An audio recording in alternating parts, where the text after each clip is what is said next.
Morning everybody. In this video we're going to look at why companies might want to grow.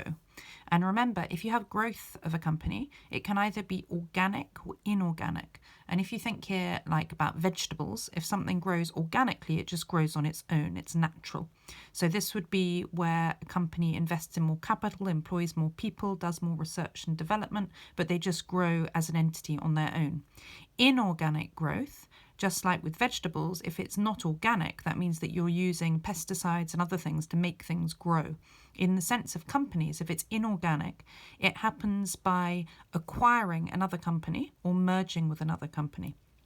And just to recap on those two, if you have a merger, that would be where you have company A and you have company B, and they merge together. When they merge together, it means that company A ceases to exist, company B ceases to exist, you end up with a new company, which is company C. And the people who had shares in A or B give up those shares and they now get shares in the new company, which is company C. An acquisition, this is sometimes called a takeover, is where one company buys another company. So this is a bit like Pac-Man. Company A eats up company B and you end up just with company A, because company A has taken over or acquired company B. So I'm going to go through why might a business want to grow. The first one are objectives or goals of the management in the company. So for example, a sales director might have in his contract that his pay is linked to how many sales are made. And if the business is bigger, then it will be making more sales. So he will be pushing for the company to grow. So that would be an objective of somebody in management. And there can be lots of other people who are in management who want the business to grow.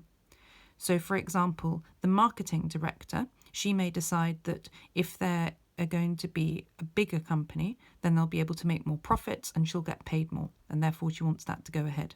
So these are managerial objectives. The next one, the business might want to have greater market power. So they might want to be making more sales within their industry, and or have a bigger market share. Remember, market share is where you look at the whole of the industry, so like this, and out of all the sales that are being made in the industry, you look at how many you're making. So in this case, company W has got 30% of the market share and company X has got 20% of the market share. If company W merges with or acquires company X, then this competitor is sort of taken out of the market, because now company W owns or has merged with company X, and now together they have 50% of the market share. But you're essentially getting rid of your competition if you merge with your competition or you acquire your competition. The third one is diversification. If you diversify, that means that you aren't just doing one thing, and you're essentially reducing your risk. So diversification, an example of this, for instance, Nokia, they actually originally, strangely, made paper. That was what their industry was. And then they diversified into mobile phones. This meant that if people didn't want so much paper, they could focus on selling people mobiles. But diversification is where you're not just doing one thing. So you grow as a way of doing more things and being more risk spreading. You're not just concentrating on one product. The next one, synergies. Sometimes we describe this as 1 + 1 = 3.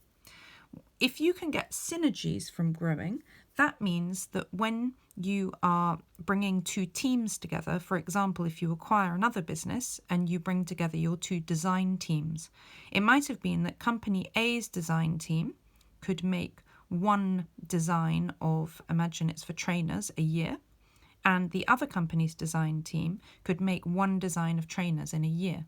However, when company A and company B start working together, because now they're one entity, they might now be able to make between them 3 designs of trainers in 1 year. So when you have synergies, it means that you can actually do more together than you could have done apart. In this case, apart, they could have just made 1 and 1, which is 2. But when they're together, they can make 3. The penultimate one is the objectives of the owners. So here we were looking at what the managers want. Here we're looking at the owners. The people who own the company, if that's a PLC, that will be the shareholders. They may want the business to grow for whatever reason. It may be that the shareholders might think that the profits will be greater if the company is bigger, and therefore they'll make a bigger dividend if dividends are paid. And they might think that it's good for the status of the company, that the share price might go up, for example. And remember, just as a recap, you can have a difference between what managers want and what owners want. The last one is about economies of scale. We're going to learn about this in more detail later. But economies of scale, economies, if you economize, you're saving money. So this is a bit about saving money. And scale here, this is like size. What this is saying is that as a company gets bigger, they actually are saving money through being bigger. And the way to describe economies of scale is as output increases, cost per unit goes down. And that's what can often happen when a company gets bigger. Their output will go up and their cost per unit will go down. And if your cost per unit goes down, your profit per unit will go up. And that would be a benefit for the business. And we'll learn about that in much more detail later on.